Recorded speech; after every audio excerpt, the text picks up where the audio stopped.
Dobar dan, dobrodošli naši dragi sugrađani. Moram na osnovu ovog velikog projekta za naš grad. Ovo smo otvorili nakon mnogih drugih otvaranja. Javni WC,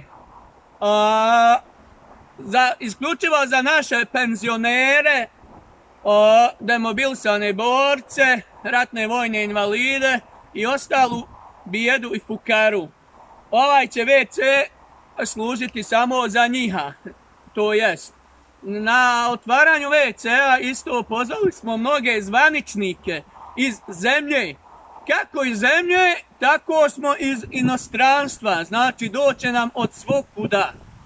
Ja da malo mucam, ali nema veze što malo mucam.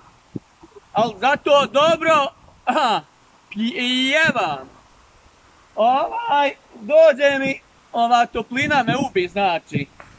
Pridržali ste, gospodine moj, kaput.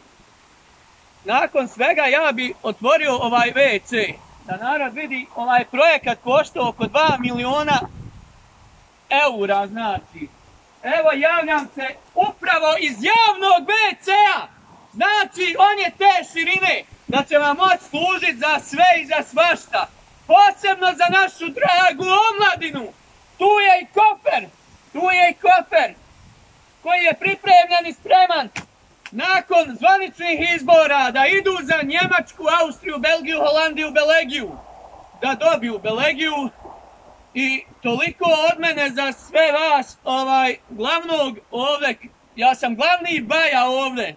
Ja se pitam, ja što kažem, bez mene niko ništa ne može pričat. Toliko, evo sad ćemo pitat naše posjetioce, ali bježe ovi nešto, ja nemam pojma. Ništa, doviđenja od mene.